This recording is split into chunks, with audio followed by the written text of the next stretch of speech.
Organization Committee to order. Today we have, well, first I should say I'm chairing this because the council president and the council vice president are both excused for today's meeting.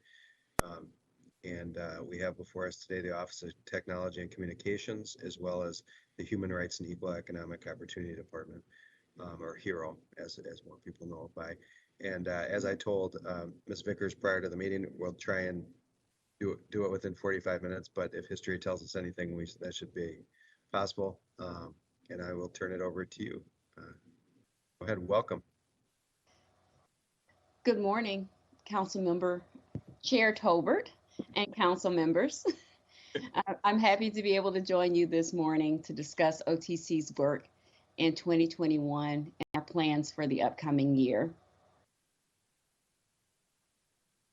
This morning, I'm going to start by addressing OTC's operating system, how we direct our work starting with the city's vision, values, and pillars. I'll provide information we've shared previously regarding our strategic objectives, service lines, and the composition of our teams. I'll also offer updates on the progress we've made toward our goals in 2021 before covering information on how the proposed budget for 2022 will drive progress in the year to come.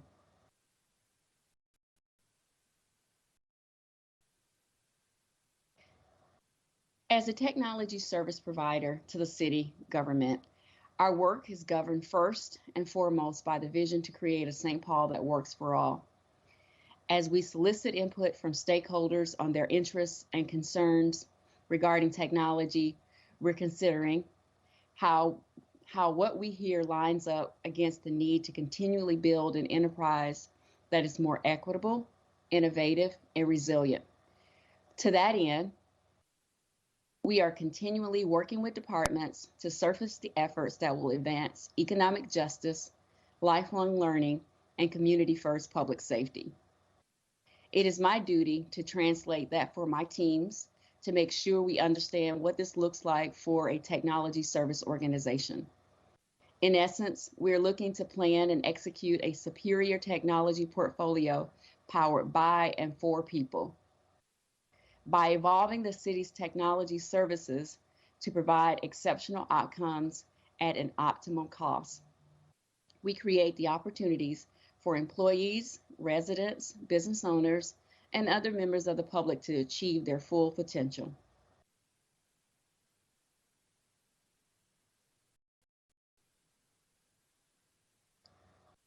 I've discussed this list of 5 strategic priorities in the past, and I'm proud of the advancement OTC has made in each of these areas. We are doing the difficult work of cultural change to focus on the fundamentals for success. Each of these areas requires us not only to think about our daily list of tasks, but to broaden our field of awareness to how we build relationships, think into the future, and partner with departments to imagine their work beyond how it is done today. We are redefining core competencies for our team members to place the emphasis on collaboration, inclusion, outcome-oriented thinking, and problem solving.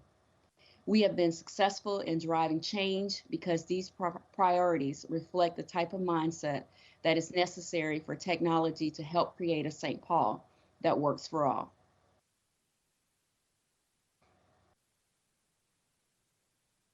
OTC provides services to city government and the public across 7 areas. Our connectivity work ensures city employees can be productive anytime, anywhere. In customer service, we strive to ensure employees can use technology to effectively and efficiently conduct city business. Our digital service work focuses on developing and supporting applications that meet the needs of all of our users, both staff and public stakeholders from all walks of life. Our digital communications service line addresses providing information to community members that is accessible, useful, and engaging. Data and performance management encapsulate our efforts to provide tools and analysis so that city leaders can use evidence to plan, assess, and improve policies and programs. Finally, in technology business management, we bring transparency to the cost and value of the city's technology and technology services. These 7 service lines describes our work and cut across our divisions and our teams.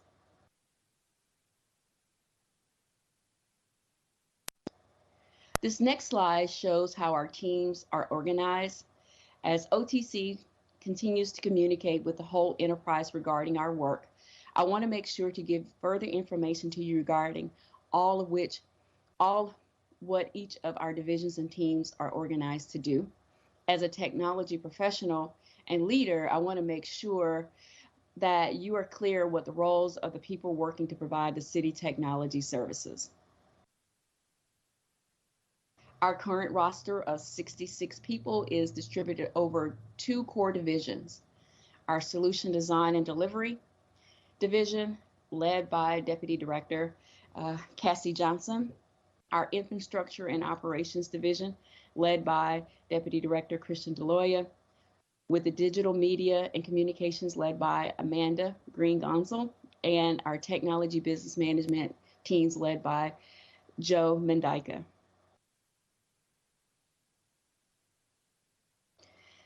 Now, I would like to pivot to our current year's budget. This slide provides the high-level context for our current budget situation. Like many departments, the vast majority of our expenses relate to our staff. As I will discuss below, the balance will shift even further as a result of the Technology Central Service budget redesign.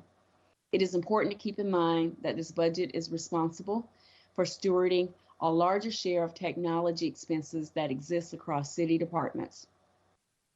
Analysis of 2020 technology identified $4.7 million associated with software purchase outside of OTC's budget. The city's proposed total IT spend of around $14 million is the lowest in our analysis of IT spending in peer cities. In our high-level assessment of IT spending in peer city budgets, we saw the next city spend closer to $30 million. Cities just a bit larger than ours, but are known for digital services and civic innovation like Austin and San Jose, come in at 84 and 96 million.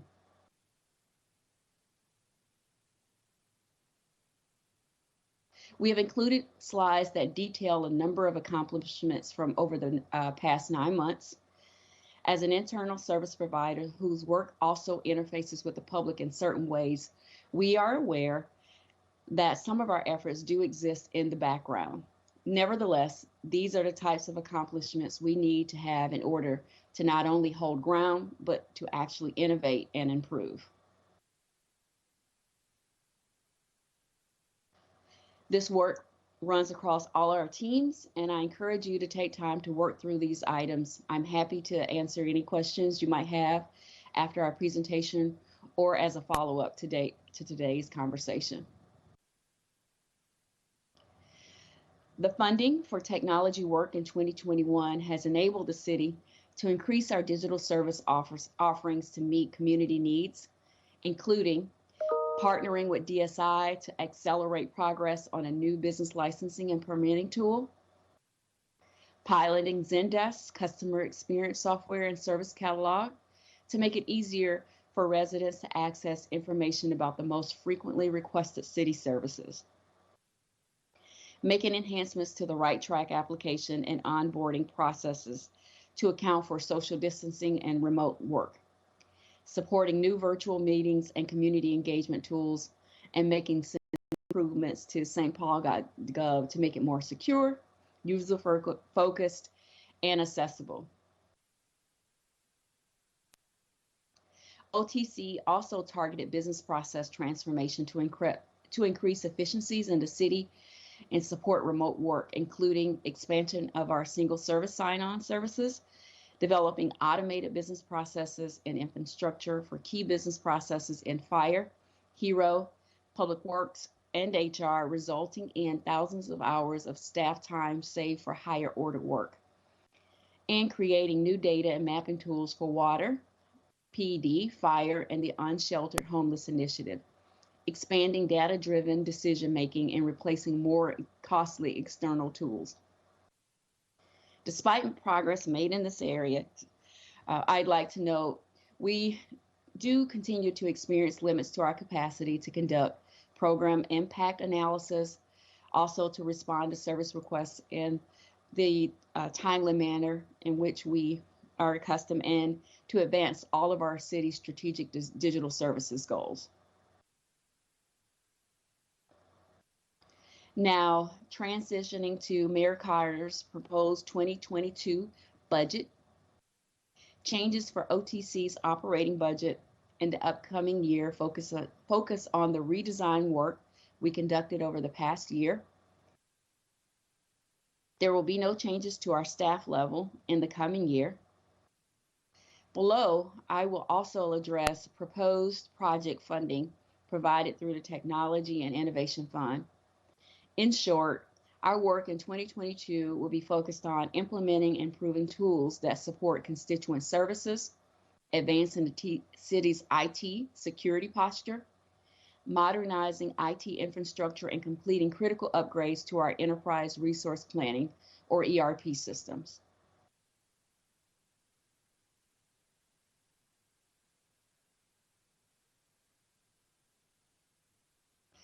OTC partnered with OFS to provide greater transparency around technology spending. Currently, OTC's budget includes funding both for equipment, software used by all departments, as well as funding necessary for the city to employ a staff of technology service providers. These are two separate categories. Conflating them in a single budget has made it more difficult for city leaders to understand our technology spending and what kind of technology services we should expect to receive. Our staff work with each department to make adjustments related to PC replacement and the telephone programs, so that these services would be paid for out of a central enterprise fund in the future. This will enable OTC and our partners to focus on getting technology needs met for their teams rather than chargeback and service utilization questions. OTC will also experience reductions related to our share of the PC replacement and telephone programs. Additionally, OTC will transfer over half of its non-employee budget authority to the Central Technology Fund accounts. These funds cover our Microsoft Enterprise Agreement, the payments out to US Bank for our PC leases, and the technology and services behind our city's 2 data centers at Grove Street and Central Library. The redesign efforts will continue following the budget cycle to look at shared services to support applications like OpenGov, our Amanda and Eclipse replacement for our licensing and permit business function, the future replacement of CMMS, and our law enforcement data management system. We'll also take a look at tools and systems that place extra demand on IT services from a single department. Finally, we'll be considering how to share enterprise costs for application hosting and database licensing.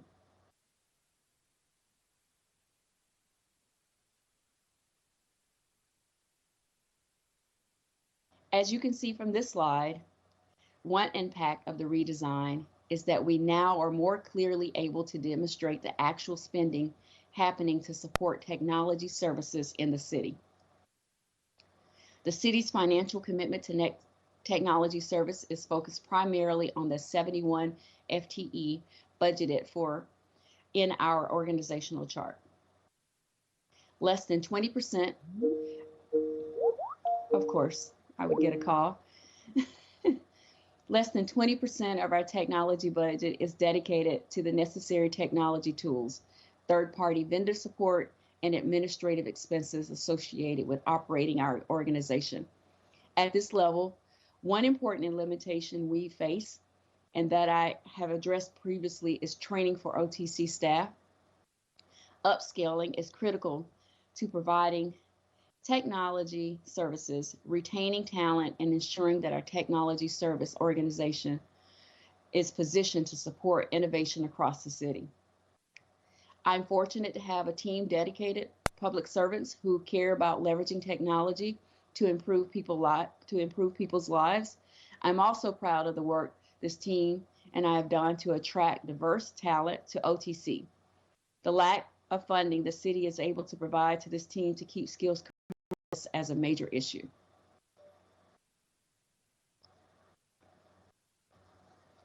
The next slide highlights the resource constraint OTC will continue to operate under in light of the staff budget reduction in 2020.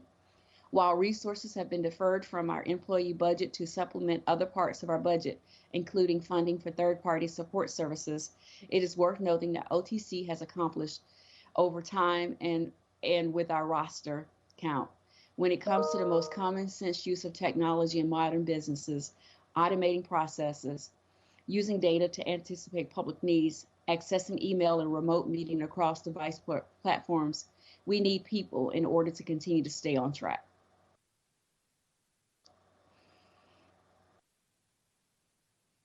Moving forward with how these priorities will be resourced, Mayor Carter has dedicated funding through the Innovation and Technology Fund to support critical upgrades to both our business systems and processes.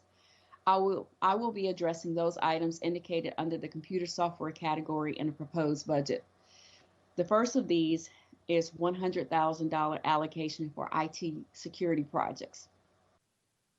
The city has historically underinvested in cybersecurity, and the importance of these projects can't be overstated.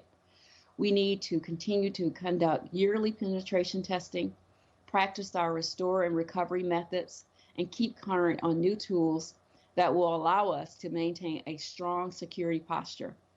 We have had a significant increase in ransomware attacks nationwide. Recent high-profile examples include the shutdown of the meat processing location across Australia and North America on May 30th, causing irreparable damage to the pork processing industry. The shutdown of the Colonial Pipeline distribution system, responsible for delivering 45% of the gas consumed on the East Coast on May 9th. The attempted poisoning in Florida through the takeover of the local water treatment system on February 8th as the Super Bowl was being hosted just a few miles away. These events are financially and operationally devastating. They can require millions of dollars to bring city systems back online. While that restoration is happening, all technology can go offline with a moment's notice. Traffic lights, law enforcement tools, public drinking water, financial records, business licensing, library and media management, criminal prosecution, all city services could be turned manually instantly. In the moment of need, the city must be prepared to respond and recover. The rash of ransomware attacks has devastated the victims of these threats. Property and cybersecurity insurers are increasingly unwilling and unable to provide coverage related to this damage. The city can expect future coverage to be both more expensive and contingent on our adoption of necessary protection to meet our insurers' requirements. These are the threats that OTC has considered and has taken some critical, albeit sometimes unpopular, steps to secure our technology systems. These measures include adopting rigorous password policies, the use of multi-factor authentication to access city accounts. We have also taken our regular testing for vulnerabilities in our network. Additionally, we have worked with experts to access our tool sets and business processes so that we can become better able to protect and recover from a cyber attack. These funds will be used to advance these efforts. Switching gears, I would like to take some time to discuss the technology that is behind many of the digital tools that residents, businesses, and other city customers rely on to work with us are the business tools that keep the city running. Financial and HR tools make up what is called our Enterprise Resource Planning, or ERP system. Infor is our main ERP product, with a number of our products that integrate with Infor in order to store, analyze, and use the system's business data. This slide depicts the roadmap for continuing to modernize our ERP over the upcoming 3 years. This is important context for our discussion about funding designated to support enterprise system. As you can see, over the next 3 years, several critical systems require upgrades or replacements to continue our business needs. We will implement several key Infor human resource upgrades and installations, beginning this year and carrying over into 2022. Next year, we will also begin the replacement of the city's asset and work order management solution, CMMS. This replacement also requires an upgrade or replacement of our timekeeping solution TAS. Our payroll system is 8 years old and obligate us to maintain a physical technology infrastructure on premise that must be supported or maintained by OTC's infrastructure team if it is not replaced. The current model for Infor use for budgeting presents the city with similar issue and must also be replaced. These projects are significant for both OTC, our business partners, and HR, Public Works, Water, Parks, among others. These changes are not optional. The city will not be able to do its business if we don't invest in these systems. For example, paying employees, paying vendors, and assigning work orders to fill potholes to public employees. On the other hand, as I note here, OTC has worked with our vendors to negotiate an arrangement that will save $1 million over the next 5 years once these proposed changes are implemented.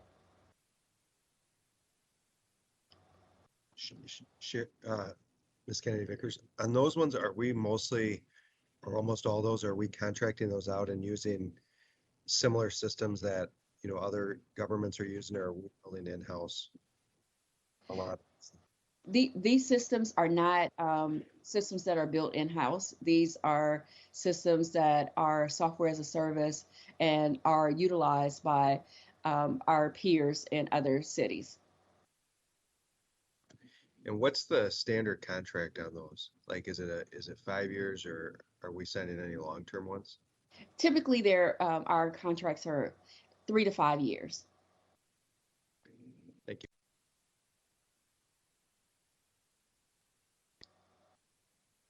The mayor's proposed budget includes new funding to achieve the next steps in this roadmap. These dollars will achieve the upgrade of a talent management system in partnership with HR. The asset and work order system replacement is budgeted through Public Works and Water, while the associated task replacement is included here in the Innovation Fund. Replacement of this budget module will commence at the beginning of 2022. This budget also includes supplemental funds to complete the replacement of Amanda in 2022. Finally, I'll note that separate from the computer software items, this budget also includes over $700,000 for third-party support for successful implementation of these projects. Our final slide spells out what we expect to accomplish by the end of 2022 and what difference that will make to the city and our constituents. The most important things I want the City Council to take away from our presentation today are that OTC is staying focused on delivering digital services that continue to make local government more inclusive and effective, and that we're working to comprehensively secure our technology assets from attack by bad actors. Thank you, Council Member, and I will stand by for any questions that you may have. Thank you very much. Did people have any questions or comments? I'll just say a few comments. First, I know that Full Stack is run out of our PD department, but I just want to say I appreciate OTC, particularly Director Kennedy Vickers' time and effort to help move that forward. It has been helpful, and that's noted by me. Second thing, I completely agree with the security. I think, especially communities, anytime they are spotlighted with any issue of national, international significance, it seems those communities become under attack, or those governments, IT get under attack. And so I think it is important foresight, even though we don't necessarily want to spend all that money on security. I think it's very prudent to do. And then um, and I think this is more of I understand our phone systems, they are Ramsey County's phones, I, I believe, or they are phones. Our phone system is now managed by the city of St. Paul. Christian Deloya, Deputy Director who's over infrastructure, can give more details, but I think it was 2019 when we migrated our phone system to our Skype phones, and then in 2021 we migrated our phone systems to a team. So that is now managed internally. Christian, would you like to add anything to that explanation? No, that is correct. We did migrate the phone system off Ramsey County. I think it was actually 2018 when we did that. Okay. The city actually has 3 different phone systems. A majority of our users, about 2,400, are in the now Teams system.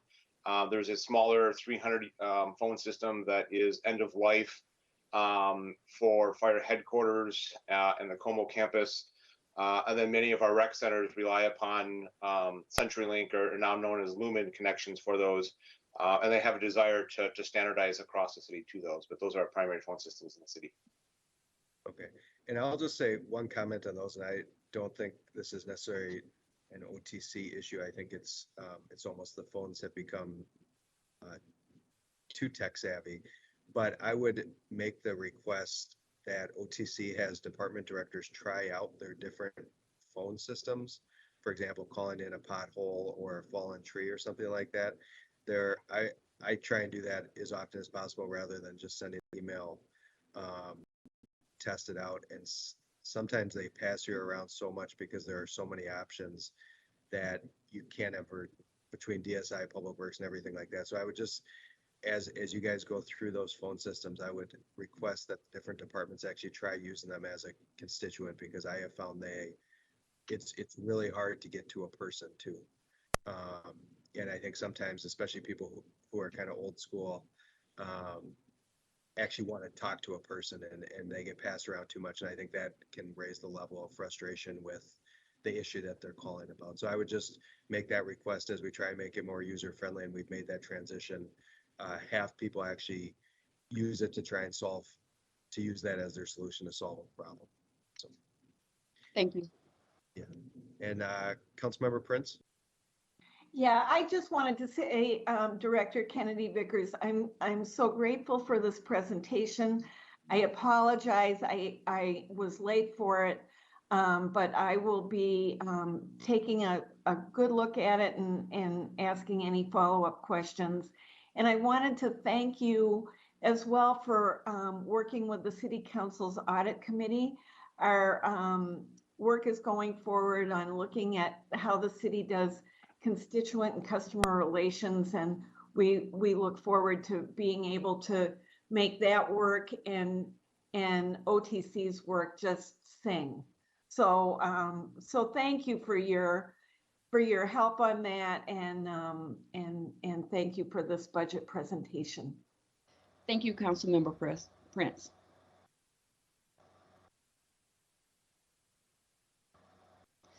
Any other comments?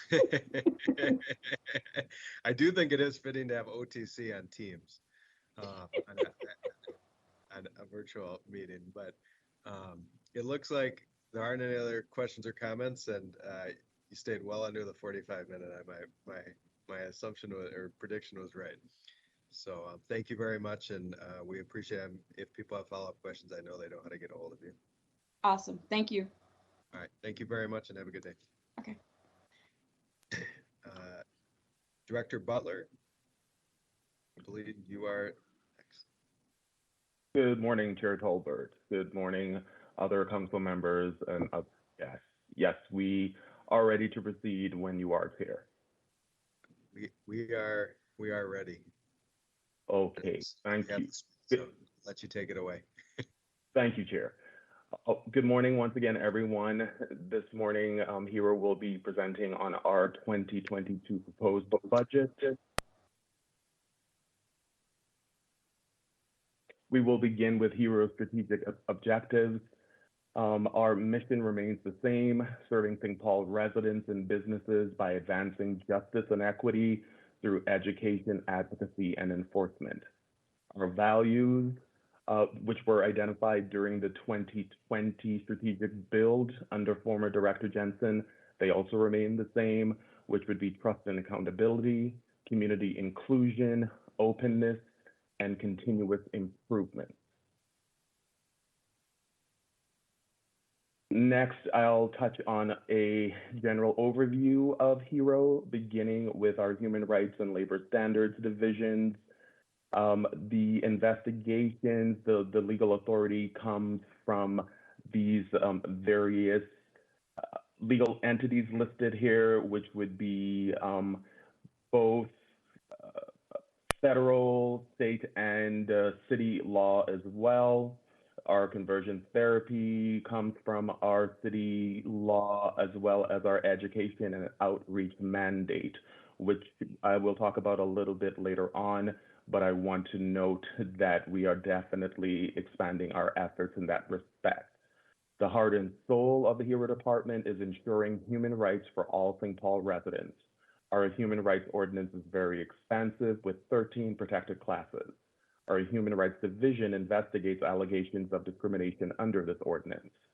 Because our Human Rights Ordinance meets or exceeds federal standards, HERO has developed formalized partnerships with the Federal Equal Employment Opportunity Commission, otherwise known as the EEOC, and the Federal Department of Housing and Urban Development, otherwise known as HUD. These strong relationships allow us to investigate allegations of discrimination under federal jurisdiction. Both the EEOC and HUD reimburse us for the work that we do on our cases. Our still fairly relatively standards division continues to grow. We currently investigate alleged earned sick and safe time violations and minimum wage violations. We have also begun working on the new hospitality ordinance and also have been active in developing and engaging the public on the city's new administrative citation scheme. Our Human Rights and Labor Standards divisions are also responsible for enforcing the ban on conversion therapy in St. Paul, as well as for education, outreach, and community engagement required for labor standards under HERO's administrative ordinance. Last but certainly not least, Human Rights and Labor Standards also includes the city's external facing ADA, which is the American with Disabilities Act program, as well as the city's Police Civilian Internal Affairs Review Commission, otherwise known as PCR. Next, we will turn to our contract compliance division, and again, listed here on the slide for everyone's knowledge is the laws that we deal with and the authority of those laws. HERO contract compliance team is responsible for ensuring equal access to opportunities on public projects. The areas of enforcement for compliance include ensuring prevailing wages on public construction projects, living wage, affirmative action, vendor outreach, and Section 3. Additionally, we serve as the city's representative to the CERT Board, which oversees the Central CERT certification program. St. Paul is the proud lead agency for this program, and as such, we manage third-party contracts, the joint powers agreement involved, and various subscriber agreements with other entities. This City Council approved adding St. Paul Public Schools to the CERT program earlier this year, and we are very, very happy about that development. Next, we will turn to our procurement division. Again, listed on the slide for your knowledge would be the legal authority that we have with respect to our procurement activities. HERO provides a core central service to the city by managing all of its public purchases. These are all done pursuant to state law as well as city ordinance. Our next slide here would be the 2021 adopted budget. Again, as Director Kennedy Vickers just stated during her presentation, as is likely the case for all departments, our employee expense takes up the majority of our budget, and others listed there would be services, materials and expenses, program expense, and other finances. Other financing. The next largest portion of our budget was program expenses. This would be the city's minority business development and retention program. This budget primarily supports community partners in building capacity of St. Paul small businesses and residents who are interested in jobs or contracts generated by public expenditure. Next slide would be the 2022 budget changes. Let me begin by just noting, as everyone on the City Council knows, I originally joined the city in Hero back in February of this year under former Director Jensen as the Deputy Director of Human Rights and Labor Standards. After she accepted another position, Mayor Carter, he elected to appoint me as interim director. Even though it was unexpected, I was able to hit the ground running, and I have to note that my leadership team has been, invaluable in that respect. They've been very, very supportive and made that transition very easy for me. About 3 weeks after becoming director of Hero, that's when we started the annual city budget process. So I was literally thrown into it. But again, because of the support of the leadership team, I was able to get brought up to speed rather quickly. And as a result, we put together a very intentional and well-researched and thought-out budget proposal. And I'm very happy to be able to report to the City Council that Mayor Carter, after reviewing that budget proposal, he agreed with everything that we requested, and he is proposing to approve everything that Hero has.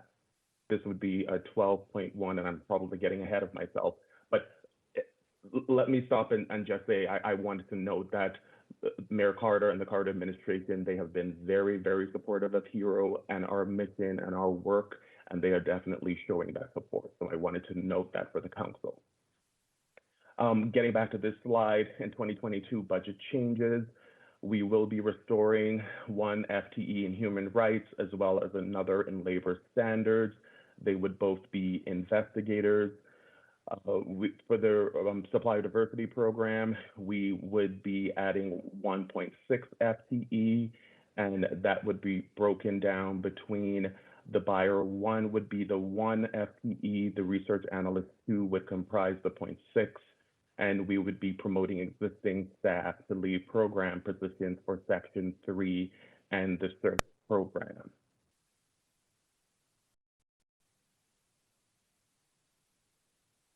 Our next slide would just be a graph of our general fund spending changes from 2019 to present.